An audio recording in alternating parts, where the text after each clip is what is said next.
ಆ, ಎಲ್ಲ ರೈತರಿಗೆ ನನ್ನ ನಮಸ್ಕಾರ.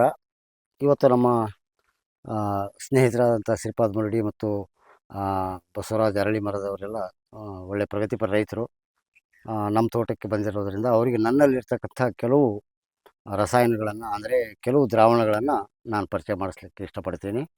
ಈಗ ನಾನು ಈ ಮೊದಲನೇದಾಗಿ ಈ ಪರಿಚಯ ಮಾಡಿಸ್ತಿರ್ತಕ್ಕಂಥದ್ದು ಇದು ಡಾಕ್ಟರ್ ವಿನಯ್ ಕುಮಾರ್ ಸಚಾನ್ ಅಂಥೇಳಿ ಉತ್ತರ ಪ್ರದೇಶದ ಕೃಷಿ ವಿಜ್ಞಾನ ಕೇಂದ್ರದ ಪ್ರಾಧ್ಯಾಪಕರು ಮತ್ತು ವಿಜ್ಞಾನಿಗಳು. ಅವ್ರು ಕಂಡುಹಿಡಿದಿರ್ತಕ್ಕಂಥದ್ದು ಇದು 18 ವರ್ಷದ ಹಿಂದೆ ಕಂಡುಹಿಡಿದಿದ್ದಾರೆ. ಇದಕ್ಕೆ ಅವರು ಜೀವಾಮೃತ ಅಂತ ಹೆಸರಿಟ್ಟಿದ್ದಾರೆ. ನಾನು ನಮ್ಮ ರೈತರಿಗೆ ನಮ್ಗೆ ಈಗಾಗಲೇ ಬಹಳಷ್ಟು ಜೀವಾಮೃತಗಳು ನಮ್ಮ ಕರ್ನಾಟಕದಲ್ಲಿ ಪರಿಚಿತ ಆಗಿರೋದ್ರಿಂದ ಕನ್ಫ್ಯೂಸ್ ಆಗೋದು, ಯಾವ ಜೀವಾಮೃತ ಯಾವುದು ಅಂತ ಕನ್ಫ್ಯೂಸ್ ಆಗೋದು ಬೇಡ ಅಂಥೇಳಿ ಇದು ಎಲ್ಲಿಂದ ತಯಾರಾಯಿತು ಅನ್ನೋದನ್ನು ಇಟ್ಕೊಂಡು ಅದರ ಸಲುವಾಗಿ ಅದಕ್ಕೆ ನಾವು ವನ ಜೀವಾಮೃತ ಅಂತ ಇಟ್ಟೆ ಹೆಸರು.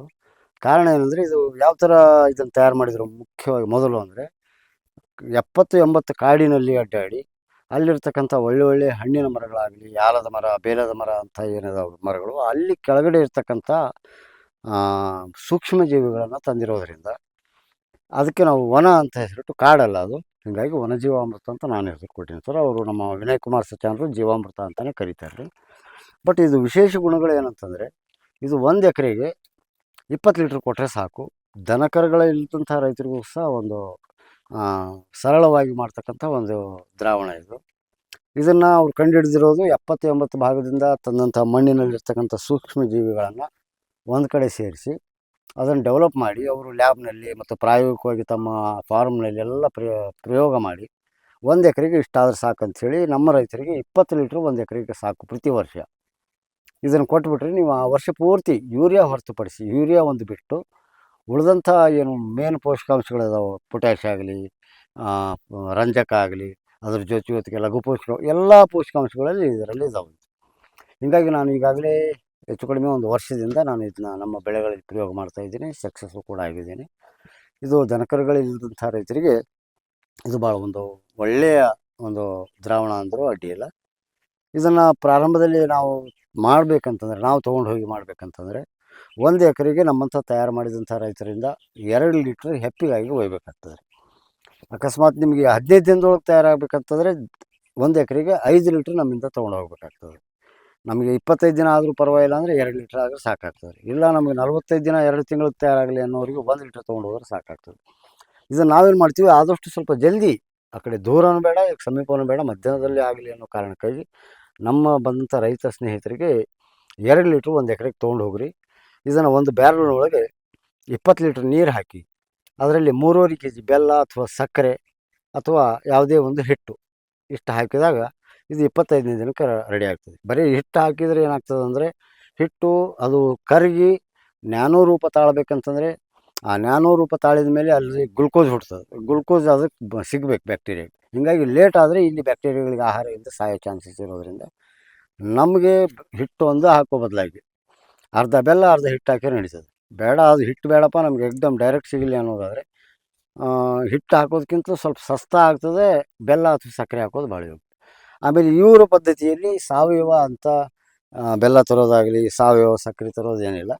ಯಾಕಂದ್ರೆ ಅವ್ರು ಏನು ಹೇಳ್ತಾರೆ ಅಂದರೆ ಈ ಬ್ಯಾಕ್ಟೀರಿಯಾಗಳಿಗೆ ಸಾಯೋದು ಬಹಳ ಕಡಿಮೆ, ಜಲ್ದಿ ಸಾಯ್ತದೆ, ಭಾಳ ಉಡ್ತಿರ್ತದೆ, ಸಾಯ್ತಿರ್ತದೆ. ಇದು ಕೆಲವು ಬ್ಯಾಕ್ಟೀರಿಯಾಗಳು 24 ತಾಸಿನೊಳಗೆ ಸಾಯ್ತವೆ, ಕೆಲವು 2 ತಾಸಿನೊಳಗೆ ಸಾಯ್ತವೆ, ಕೆಲವು 48 ತಾಸು, ಕೆಲವು 7 ದಿನ ಜೀವಂತ ಇರ್ತವೆ. ಹೀಗಾಗಿ ಸತ್ತಂಥ ಜೀವಾಂಶ ಮತ್ತೆ ಅದಕ್ಕೆ ಆಹಾರ ಆಗ್ತಿರ್ತದೆ. ಹೀಗಾಗಿ ಅಲ್ಲಿ ಸಾವಯವ ಅಂತ ಏನಿಲ್ಲ, ನೀವು ಸಕ್ಕರೆ ತಂದು ಹಾಕ್ಬೋದು, ಇಲ್ಲಾಂದರೆ 3.5 kg ಬೆಲ್ಲ ತಂದು ಹಾಕಬೇಕು. ಹಾಕಿ ಎಲ್ಲ ದ್ರಾವಣಗಳನ್ನು ನಾವೇನು ಮಾಡ್ತೀವಿ, ಗಡಿಯಾರದ ರೂಪದಲ್ಲಿ ತಿರುಗಿಸ್ತೀವಿ. ಆದರೆ ನಾವೇನು ಮಾಡ್ಬೇಕಂತಂದರೆ ಇಂಥ ಒಂದು ಅಡ್ಡ ಪಟ್ಟಿ ಕಟ್ಟಿದಂಥ ಒಂದು ಕೋಲಿಗೆ ಇದನ್ನು ನಾವು ಇದರಲ್ಲಿಟ್ಟು ಇದನ್ನು ತಿರುಗಿಸೋ ಬದಲಾಗಿ ಈ ಥರ ಪಂಪ್ ಮಾಡಬೇಕಾಗ್ತದೆ. ಇದನ್ನು ತಿರುಗಿಸಂಗಿಲ್ಲ. ಇದು ಈ ಥರ ತಿರುಗಿಸ್ದಂಗೆ ಏನಾಗ್ತದೆ, ಇದರಲ್ಲಿ ಆಕ್ಸಿಜನ್ ಈ ನಮ್ಮ ಒತ್ತಡಕ್ಕೆ ಒಳಗಡೆ ಸೇರ್ತದೆ ಅಂತ ಅವ್ರು ಹೇಳ್ತಾರೆ. ಹೀಗಾಗಿ ಇದು 25 ದಿನದಲ್ಲಿ ತಯಾರಾಗ್ತದೆ ರೀ. ಈ ಸೂಕ್ಷ್ಮ ಜೀವಿಗಳು ಎಷ್ಟು ಸ್ಟ್ರಾಂಗ್ ಇರ್ತದೆ ಅಂತಂದರೆ, ಉದಾಹರಣೆಗೆ ಇದು ನೋಡಿದರೆ ವಿಷ ಅಲ್ಲ, ಬಟ್ ಸ್ಟ್ರಾಂಗ್ ಸೂಕ್ಷ್ಮ ಜೀವಿಗಳಿವೆ. ಅಕಸ್ಮಾತ್ ಅಪ್ಪಿತಪ್ಪಿ ನಮ್ಮ ಸಾಕು ಪ್ರಾಣಿಗಳು 4 ಕ್ವಿಂಟೋಲ್ ಇರ್ತಕ್ಕಂಥ ಸಾಕು ಪ್ರಾಣಿ, ಉದಾಹರಣೆಗೆ ಒಂದು ಆಕಳ ಇತ್ತು ಅಥವಾ ಆನೆ ಇತ್ತು ಅಂತ ಇಟ್ಕೊಳ್ಳಿ, ಇದು ಒಂದು 20 ml ಕೊಡಿದ್ರೆ 15 ದಿನದಲ್ಲಿ ಸಾಯ್ತದೆ ಅಂತ ಹೇಳ್ತಾರೆ. ಹೀಗಾಗಿ ಇದನ್ನು ಭಾಳ ಜಾಗರೂಕತೆಯಿಂದ ತಯಾರು ಮಾಡ್ಕೋಬೇಕು. ನಾವು ಉಪಯೋಗ ಮಾಡುವಾಗಲೂ ಸ್ವಲ್ಪ ಉಪಯೋಗ ಮಾಡಿದ ನಂತರ ಸ್ವಚ್ಛ ಕೈ ತೊಳ್ಕೊಳ್ಳೋದು ಯೋಗ್ಯ. ಯಾಕಂದರೆ ಈ ಸೂಕ್ಷ್ಮ ಜೀವಿಗಳ ದೇಹದೊಳಗೆ ಹೋಗಿ ಏನು ಮಾಡ್ತದೆ ಅಂದರೆ, ಅಕಸ್ಮಾತ್ ಇದಕ್ಕೆ ಕಾರ್ಬನ್ ಅಂಶ ಅಲ್ಲಿ ಏನಾದರೂ ಕಡಿಮೆ ಬಿತ್ತಂದರೆ ಆಹಾರ ತನಗೆ ಸಿಗಲಿಕ್ಕೆ ತಿನ್ನಲಿಕ್ಕೆ ಸಿಗಲಿಲ್ಲ ಅಂದರೆ, ನಮ್ಮ ದೇಹದಲ್ಲಿ ಯಾವುದಾದ್ರೂ ಒಂದು ಭಾಗ ಸ್ವಲ್ಪ ಡ್ಯಾಮೇಜ್ ಆಗಿತ್ತು ಅಂದರೆ ಅಲ್ಲಿ ಅದನ್ನು ತಿನ್ಲಿಕ್ಕೆ ಶುರು ಮಾಡ್ತದೆ. ಹೀಗಾಗಿ ಅದು ದೊಡ್ಡದಾಗಿ ಸಾಯೋ ಚಾನ್ಸಸ್ ಇರೋದರಿಂದ ಇದನ್ನು ಸಾಧ್ಯ ಆದಷ್ಟು ಸೂಕ್ಷ್ಮವಾಗಿ ತಯಾರು ಮಾಡಿಕೊಂಡು ಜಾಗರೂಕತೆಯಿಂದ ಉಪಯೋಗ ಮಾಡ್ಕೋಬೇಕು. ಉಪಯೋಗ ಮಾಡಿದ ಮೇಲೆ ನಾವು ಸ್ವಚ್ಛ ಕೈ ತೊಳ್ಕೊಬೇಕು. ಇದು ತಯಾರಾಗಿದೆ ಅಂತ ಹೆಂಗೆ ಅರ್ಥ ಆಗ್ತದೆ ನಮಗೆ ಅಂತಂದರೆ, 25 ದಿನ ಆದಮೇಲೆ ಇದು ಒಂಥರ ಭಟ್ಟಿ ಸರಾಯದ ವಾಸನೆ ಬರ್ತದೆ. ಒಂಥರ ಸುಗಂಧ ಭಾಳ ಕುಡಿಬೇಕು ಅನಿಸ್ತದೆ. ಬಟ್ಟೆ ಕುಡುಕರಿಗೆ ಅಂತಲ್ಲ, ಯಾರೇ ಆಗಲಿ ಒಂಥರ ಸ್ಮೆಲ್ ಘಮ ಘಮ ಅನ್ನೋದ್ರಿಂದ ಟೇಸ್ಟ್ ಕಾಣಿಸ್ತದೆ ಅದು. ಇದನ್ನು ನಾವು ರೆಡಿ ಆಗಿದೆ ಅಂತ ಅರ್ಥ ಮಾಡ್ಕೋಬೇಕಂತಂದರೆ ಇದನ್ನು ಕೈ ಅದ್ದಬೇಕು. ನಮ್ಮದು ಕೈ ಅದ್ದಿ 3 ಸಾರಿ ಸಾಬೂನಿಂದ ಸ್ವಚ್ಛವಾಗಿ ಕೈ ತೊಳ್ಕೊಂಡು ಸ್ಮೆಲ್ ನಮ್ಮ ಕೈ ನೋಡಿದಾಗ ಇನ್ನೂ ಇತ್ತಂದ್ರೆ ಅದು ತಯಾರಾಗಿದೆ ಅಂತ ಅರ್ಥ ಸರ್. ತಯಾರಾದ ತಕ್ಷಣ ನಾವು ಪ್ರತಿ ಗಿಡದ ಲೆಕ್ಕಕ್ಕೆ ಹಾಕೋದಾದರೆ ಒಂದು ಗಿಡಕ್ಕೆ 50 ml ಗಿಂತ ಹೆಚ್ಚು ಹಾಕಬಾರ್ದು. ಎಕರೆ ವಾರ ಕೊಡೋದಾದ್ರೆ 20 ಲೀಟ್ರ್ ಕೊಡಬೇಕು. ಈಗ ಉದಾಹರಣೆಗೆ ಖುಷ್ಕಿ ಭೂಮಿಯವರು ಏನಿರ್ತಾರೆ ನೋಡ್ರಿ, ಹೊರವಲದವರು, ಅಂಥವ್ರಿಗೆ ತೇವಾಂಶ ಕಂಟಿನ್ಯೂ ಇರಲ್ಲ.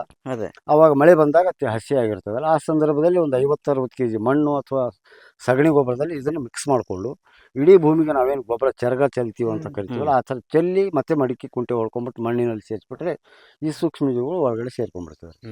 ಆಮೇಲೆ ಇದು ಹಾಕಿದ ಮೇಲೆ ಯಾವುದೇ ಕಾರಣಕ್ಕೂ DAP ಪೊಟ್ಯಾಷಿಯಂ ಅಂತ ಕೊಡೋ ಅವಶ್ಯಕತೆನೇ ಇಲ್ಲ. ಯಾಕಂದರೆ ಈಗ ಆಲ್ರೆಡಿ ನಾವು ಪ್ರಾಕ್ಟಿಕಲ್ ಆಗಿ ನಮ್ಮ ಸಣ್ಣ ಸಣ್ಣ ಸಸಿಗಳ ಮೇಲೆ ಪ್ರಯೋಗ ಸಹ ಮಾಡ್ತಾ ಇದ್ದೀವಿ. ಸರ್ಕಾರಿ ಗೊಬ್ಬರ ಹಾಕಿದಾಗೂ ಬರೋದಿಲ್ಲ, ಅಂಥ ಚೆಂದಾಗಿ ಸಮೃದ್ಧವಾಗಿ ಬೆಳೆ ಬರ್ತದೆ. ನಮ್ಮ ಬೇರೆ ಬೇರೆ ಬೆಳೆಗಳಿಗೂ ನಾವು ಇದನ್ನು ಉಪಯೋಗ ಮಾಡ್ತಾ ಇದ್ದೀವಿ. ಭಾಳಷ್ಟು ಜನ ರೈತರು ತೊಗೊಂಡು ಹೋದವರು ಸಹ ಒಂದು ಒಳ್ಳೆಯ ಅಭಿಪ್ರಾಯ ವ್ಯಕ್ತಪಡಿಸ್ತಾ ಇದ್ದಾರೆ. ಯಾವ ಪ್ರಮಾಣದಲ್ಲಿ ಕೊಡ್ಬೇಕು ಸರ್? ಇದು 1 ಎಕರೆಗೆ 20 ಲೀಟ್ರ್ ಕೊಡ್ಬೇಕು ಸರ್. 1 ಎಕರೆಗೆ. ಈಗ ಬಹಳ ನಮ್ಮದು ಡ್ಯಾಮೇಜ್ ಆಗಿದೆ ಭೂಮಿ, ಬರಡು ಭೂಮಿ ಆಗಿ ಬಂಜರು ಭೂಮಿ ಆಗಿಬಿಟ್ಟು ಅಂತಲೇ ನಮ್ಮ ವಿನಯ್ ಕುಮಾರ್ ಸತ್ಯಾನ್ರವರು 3 ರಿಂದ 4 ಸರಿ ವರ್ಷಕ್ಕೆ ಕೊಡ್ರಿ ಪ್ರಾರಂಭದಲ್ಲಿ. ಇದನ್ನು ನೀವು ಸತತವಾಗಿ 3 ವರ್ಷ ನೀವು ಕಂಟಿನ್ಯೂ ಆಗಿ ಕೊಟ್ಟುಬಿಟ್ರೆ ನಿಮ್ಮ ಭೂಮಿಗೆ ಮತ್ತೆ ಸರ್ಕಾರಿ ಗೊಬ್ಬರಗಳನ್ನು ಏನು ಹಾಕೋ ಅವಶ್ಯಕತೆ ಇಲ್ಲ. ಇದಕ್ಕೇನು ಬೇಕಾಗಿದೆ ಅಂತಂದರೆ ಕಾರ್ಬನ್ ಅಂಶ ಬೇಕು. ಈಗ ಉದಾಹರಣೆಗೆ ನಮಗೆ ಸಗಣಿ ಸಿಗಲಿಲ್ಲ ಅಂತ ಇಟ್ಕೊಳ್ರಿ, ಅಲ್ಲಿ ನಾವು ಏನು ಬೆಳೆಗಳನ್ನು ಬೆಳೆದಾಗ ನಮಗೇನು ಬೇಕಾಗುತ್ತಲ್ಲ ಅದನ್ನೆಲ್ಲ ತೊಗೊಂಡ್ಮೇಲೆ ಉಳಿದದ್ದನ್ನು ಸುಟ್ಟು ಹಾಕೋದಾಗಲಿ, ಇಲ್ಲಾಂದರೆ ಆ ಹೊಲದಿಂದ ಬೇರೆ ಕಡೆ ತೊಗೊಂಡೋಗಿ ಬೇರೆ ಕಡೆ ಎಸೆಯೋದಾಗಲಿ ಮಾಡ್ತೀವಿ. ಅದು ಮಾಡಬೇಡ್ರಿ. ಅಲ್ಲಿ ಅದೇ ಭೂಮಿಯಲ್ಲಿ ಮತ್ತೆ ಅದನ್ನು ಮಲ್ಚು ಮಾಡಿಬಿಡ್ರಿ. ರೂಟೋವೇಟರ್ ಸಹಾಯದಿಂದ ಯಾವ ನಿಮ್ಗೆ ಹೆಂಗೆ ಅನುಕೂಲ ಇದೆ ಹಂಗೆ ಅದನ್ನು ಅಲ್ಲೇ ಮಾಡ್ಕೊಂಬಿಟ್ರೆ ಈ ಬ್ಯಾಕ್ಟೀರಿಯಾಗಳಿಗೆ ಆಹಾರ ಸಿಕ್ಕು ಅಲ್ಲಿ ಜೀವಂತ ಕಂಟಿನ್ಯೂ ಆಗ್ತದೆ.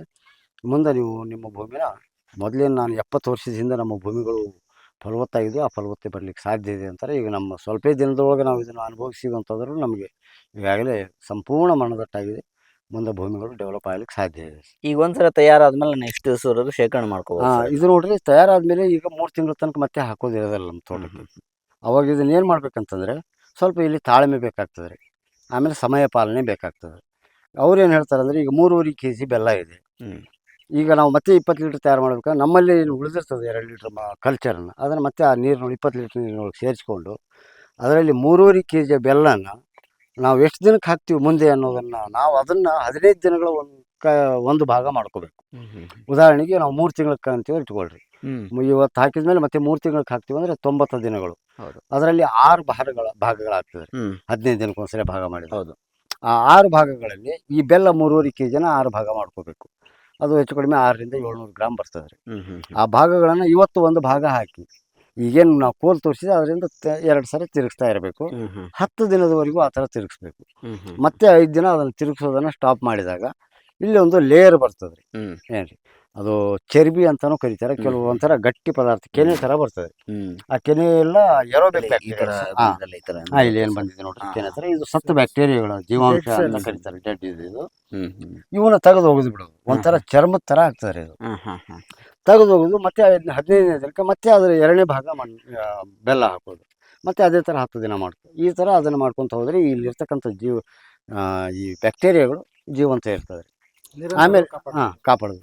ಆಮೇಲೆ ಇದನ್ನು ನಾವು ತಿಂಗಳಾನುಗಟ್ಟಲೆ ಮಾಡಿಬಿಟ್ರೆ ಮುಂದೆ ಇಲ್ಲಿ ಆಹಾರ ಸಾಲ ಸಾಯಕ್ಕೆ ಶುರು ಆಗ್ತದೆ. ನಿಮಗೆ ಸಾಧ್ಯ ಆದಷ್ಟು ನಾವು ಭೂಮಿಗೆ ಕಳಿಸ್ತಾ ಇರಬೇಕು. ನಮ್ಗೆ ಎಷ್ಟು ಬೇಕು ಅಷ್ಟೇ ಮಾಡ್ಕೋಬೇಕು. ಇದು ಇನ್ನೊಂದು ಪದ್ಧತಿ ಏನಂತಂದರೆ, ಅಕಸ್ಮಾತ್ ನನಗೆ ಇದನ್ನು ದಿನ 15 ದಿನಕ್ಕೊಂದ್ಸಲ ಹಾಕೋ ನನಗೆ ಆಗೋದಿಲ್ಲ ಅನ್ನೋದು, ನಾವು ಇದನ್ನು ತೊಗೊಂಡು ತಯಾರಾದಂಥ ದ್ರಾವಣನ ನಮ್ಮ ಗಿಡಮರಗಳ ನೆರಳಿನಲ್ಲಿ ಸ್ವಲ್ಪ ಸಗಣಿ ಗೊಬ್ಬರನೂ ಹಾಕಿ ಅದರಲ್ಲಿ ಇದನ್ನು ಸುರಿಬಿಟ್ರಿ, ಅಲ್ಲಿ ಜೀವಂತ ಇರ್ತದೆ. ನಮಗೆ ಬೇಕಂದಾಗ ಮತ್ತೆ 25 ದಿನ ಮುಂಚೆ ಅಲ್ಲಿಂದ ಒಂದು 10-20 kg ಸಗಣಿ ಗೊಬ್ಬರ ಅಂತಂದು ಮಣ್ಣು ಇದರಲ್ಲಿ ಹಾಕಿ 3.5 kg ಬೆಲ್ಲ ಹಾಕಿಬಿಟ್ರೆ ಮತ್ತೆ ಆ ದ್ರಾವಣ ರೆಡಿ ಆಗ್ತದೆ. ಈ ಥರ ಸರಳ ಇದೆ ಸರ್.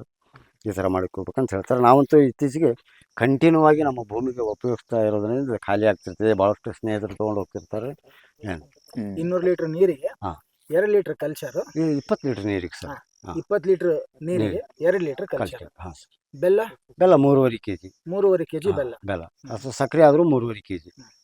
ಹಿಟ್ಟು ಒಂದೇ ಹಾಕಂಗಿಲ್ಲ. ಅಕಸ್ಮಾತ್ ನಾನು ಹಿಟ್ಟು ಮತ್ತು ಬೆಲ್ಲ ಅಥವಾ ಸಕ್ಕರೆ ಹಾಕ್ತೀನಿ ಅನ್ನೋದಾದರೆ ಅದು ಅರ್ಧ ಹಾಕಲಿ. ಸೊ ಹಾ. 1.5 kg ಬೆಲ್ಲ, ಬೆಲ್ಲ 1 kg ಹಿಟ್ಟು. ಹಾಂ ಸರ್. ಆ ಹಿಟ್ಟು ಹಾಕೋಕ್ಕಿಂತಲೂ ಡೈರೆಕ್ಟ್ ಬೆಲ್ಲ ಹಾಕೋದು ಭಾಳ ಯೋಗ್ಯ ಅನ್ನಿಸ್ತದೆ ಸರ್ ನನಗೆ.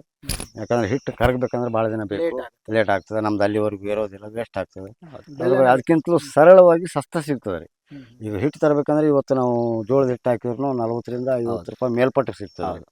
ನಾವು 40 ರೂಪಾಯಿದಲ್ಲಿ ನಮಗೆ ಬೆಲ್ಲ ಸಿಗ್ತದೆ, ಇಲ್ಲ ಸಕ್ಕರೆ ಸಿಕ್ಬಿಡ್ತದೆ. 10 ರೂಪಾಯಿ ಉಳಿತಾಯನೂ ಆಗ್ತದೆ ರೀ. ಡೈರೆಕ್ಟ್ ಬೆಲ್ಲ ಹಾಕಿದ್ರೂ ಪರವಾಗಿಲ್ಲ ಸರ್. ಧನ್ಯವಾದಗಳು sir. Thank you sir. Thank you.